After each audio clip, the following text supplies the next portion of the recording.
పరమశివుని మౌన ఆశీర్వాదం. హిమాలయాల మధ్యలో ఉన్న కైలాస పర్వతంపై పరమశివుడు గాఢ ధ్యానంలో ఉన్నాడు. చుట్టూ నిశ్శబ్దం. ప్రకృతి అంతా ఆయన తపస్సుకు సాక్షిగా నిలిచింది. ఒక చిన్న గ్రామంలో అర్జునుడు అనే పేద కట్టెలు కొట్టే వ్యక్తి ఉండేవాడు. అతను చాలా పేదవాడు.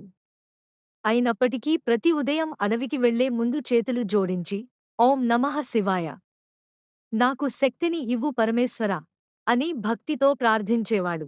ఒకరోజు అడవిలో కట్టెలు కొడుతుండగా పొదల మధ్య ఒక పురాతన శివలింగం కనిపించింది. అతను దానిని స్వచ్ఛమైన నీటితో కడిగి అడవిలో దొరికిన పూలను సమర్పించాడు. అతని వద్ద విలువైన నైవేద్యం ఏదీ లేదు. కాని అతని భక్తి అమూల్యమైనది.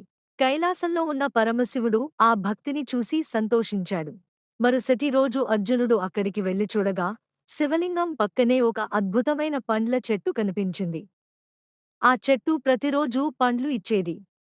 అర్జునుడు తన కుటుంబంతో పాటు గ్రామంలోని ఆకలితో ఉన్నవారికి వాటిని పంచేవాడు. కొన్ని రోజుల తర్వాత పరమశివుడు ఒక సాధువు రూపంలో అర్జునుడి ముందు ప్రత్యక్షమై, నిజమైన పూజ అంటే బంగారం కాదు, స్వచ్ఛమైన మనసు, నిజమైన భక్తి, ఇతరులకు చేసే సేవ అని ఆశీర్వదించాడు. ఆ రోజు నుంచి అర్జునుడి జీవితం సంతోషంగా మారింది. అతని భక్తి, దయ, సేవాభావం గ్రామమంతటికీ ఆదర్శంగా నిలిచాయి. నీతి: పరమశివుడు ధనాన్ని కాదు, భక్తిని చూస్తాడు. స్వచ్ఛమైన హృదయంతో చేసిన ప్రార్థన ఎప్పుడూ వృధా కాదు. ఓం నమః